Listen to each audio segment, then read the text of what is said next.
You know, it's pretty exciting. It should be a historic day tomorrow. I guess 8 points is what we're looking at for this record. And obviously she's gonna just blast it out of the water. And so it's gonna be fun to see how many points she adds on to that. But, you know, obviously Michigan coming in. Really good three-point shooting team as far as anybody can really hurt you. It's like one of those teams that's very balanced that, you know about Layla Felia. You know, she's their leading scorer, tremendous player, all Big Tenner. But then Lauren Hansen is just a really good transfer they got from Missouri. Really good. That was a great get for them. She's a point guard, true point guard, three-point range. They also got another recruit transfer from Bowling Green, Alyssa Brett. Again, it's one of those games where anybody could go off on you, and you just don't know, who it is going to be, and so they're kind of harder to guard. They've had a really interesting season. I mean, they beat Ohio State, they beat Maryland at home. Yeah. 8 of their 9 losses are by double digits, though. Just kind of what stands out to them? I know you mentioned some things there. What stands out as some concerns for you that you guys have to face tomorrow, and what things do you feel like you guys can take advantage of? Well, I mean, again, the balance concerns me. Felia concerns me. She's really, really good. Hansen, I think, is a tremendous player. They're a good defensive team. They rebound well. I think those are the things that really concern me is those spot up threes that they can, 4 people can really have the option of getting them. But I feel like our post game is good against them. I feel like we need to get out and run against them. Coach, when you signed Caitlin, did you have any idea that it would come to this or close to this? It'd be really easy for me to sit here and say, oh yeah, I knew she was going to be this great of a player, but I think that's, you always have faith in your players that you recruit. You think they're going to do well. That's why you recruit them. But I don't think anybody could have ever predicted this type of success. At one point, did you realize that her level of fame and stardom was different? I mean, was it during the Final Four run last year? Was it this year where you're like, boy, this is different than even what we had with Megan a couple years ago? Yeah, I think it took off during the NCAA tournament last year, kind of wrapping up with the Indiana game here, going into the tournament, and then the NCAA tournament for sure. I think that's when her stardom really, really rose. You mentioned maybe for you as a coach and a team, is it difficult for stardom to deal with that? I think it's something we have to always be concerned about. It's something we talk about because you're not going to hide it. But I think the players have done such a great job of not being jealous and understanding that what she does is good for our program and good for them. And so it's something that we work on, though, Scott. You mentioned maybe taking a timeout after it happens. Caitlin said that she doesn't want the game to stop afterwards. Do you have any kind of protocol or anything like that or plan? No protocol. I was thinking about taking a timeout, but I guess I'll talk to her about that first, because if she doesn't want it, I don't think I want to do it. Coach, you mentioned, you wanted this to happen here if it could. How special is it that this historic moment for women's basketball is going to happen in this arena? Yeah, I think it's really important. I mean, here you have the Hawk fans who have been just so tremendous for us all year long. And I mean, this is history, so you want to have it on your home court if you can. How's Molly Davis doing, and how much did you miss her Sunday? I think we missed her all week. She didn't practice all week last week. Definitely missed her in the Nebraska game, but she's doing better. She practiced on Monday, and so that was really good to see. How much are you concerned or not concerned about the rest of them kind of watching Caitlin and just kind of counting in their heads what's going on? You don't want them to be spectators. You need them to be contributing. That's, I think, been the case with our team all year long, is that we can't have the Michael Jordan effect where everybody's standing around watching her. And I think we kind of expected that in the end of the Nebraska game, to be quite honest. And so, we can't have that. Again, it's something that we talk about, and we need to make sure that doesn't happen. Does it seem, Lynn, that maybe Caitlin breaking this record is going to be better for the rest of the team as much as for Caitlin?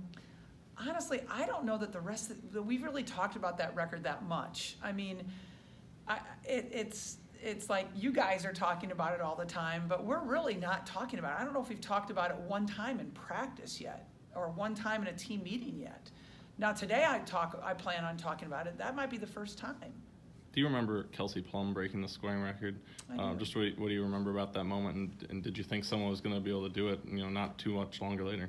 Yeah, I remember when she broke it. I didn't like write down that moment or time or anything like that. I don't know any details about that moment. At the time you think that's a pretty darn good record and that it's going to be really hard to beat it. But I think Caitlin's setting a whole new standard that's going to make it really hard for other people to beat. What do you plan on telling the team today about the record? You said you would talk to them about it. Yeah, I want to talk to them about, the significance of it and, that we want to celebrate this. This is really exciting for our university, our basketball program, that one of our players is going to do this. So I want to make sure that we do talk about it today. You've been your team, your program has been the standard bearer for the sport for almost a full calendar year now. And going back to the game at Kinnick Stadium, sellouts everywhere you go, that could also bring pressure. It seems like you've handled it well. Do you feel like, is there a point where it might be too much for them? And would possibly a week off after this Thursday's game to the following Thursday be helpful at all, just to mentally kind of decompress for the team as a whole? Yeah, I do think everybody's looking forward to a weekend off, which we haven't had really since Christmas. And so I think everybody is excited about having that time away from the game a little bit, the practice a little bit, the mental preparation. You asked if it was like, just the pressure of the season. And I think what's made it more pressure is that every game we play in is like an NCAA tournament. I mean, every atmosphere is like that, the competition that we're facing, because everybody gets up for us. I mean, you could see Nebraska, like, they thought they won the national championship when they beat us, right? It was like that important to them. So we're facing everybody's best promotions, everybody's best shot every single night, and then you combine that with the atmospheres that we're facing, it does feel like an NCAA tournament, and that can be taxing on you physically, mentally, and emotionally. Is there a common denominator? The Ohio State game, you lost a 12-point lead. I think it was 14 against Nebraska. You lost a big lead against Maryland. We're able to bounce back there. Is there something that you see in each of those games, and how concerning is that right now? Well, it's concerning to us, definitely. The difference, the last two, the Maryland game and the Nebraska game, they shifted up, changed their defenses, and we didn't respond to that very well. Ohio State did not do that. That was just a point of them just, keep us were following and getting to the free throw line over and over and over again. But it wasn't a change of defense or anything like that. You mentioned Is there any commonality in the comebacks that these teams have had? What gets them going? I feel like it's the foul line. I really do. But not so much the Nebraska game. The first two would be that, but not the Nebraska game. You mentioned that the last two, Maryland and Nebraska, changed up defenses. When that happens in the game, do you guys have offenses in place for that? All those defenses that you've seen, is it just a matter of not being ready for it? Just kind of curious to what kind of happened in the Nebraska game. Do you guys have an offense in place to face that type of defense? Do. Yeah.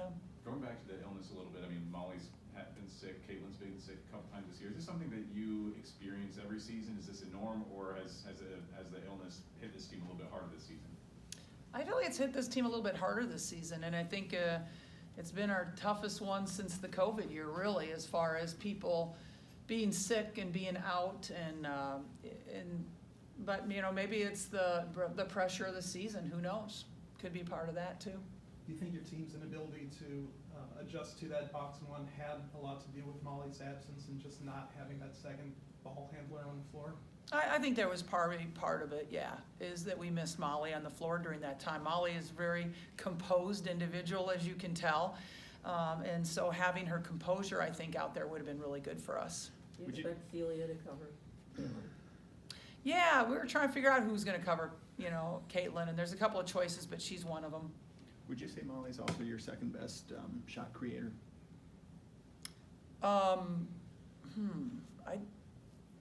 That's a tough one. I think Kate and Sid have possibilities too, but I'd put Molly right up there with those guys. I think those three, definitely. Have there been any discussions about Big Ten protocol, post-game situations since Sunday? like with the Big Ten office? Well, there's Big Ten protocol, but we didn't follow before the game, during the game, or after the game. So I'm not sure why we even have protocol if we're not gonna follow it, but, you know, that's the way it is, so. I didn't know if you had any conversations with anybody there. I got a lot of I'm sorries. Thanks, Coach.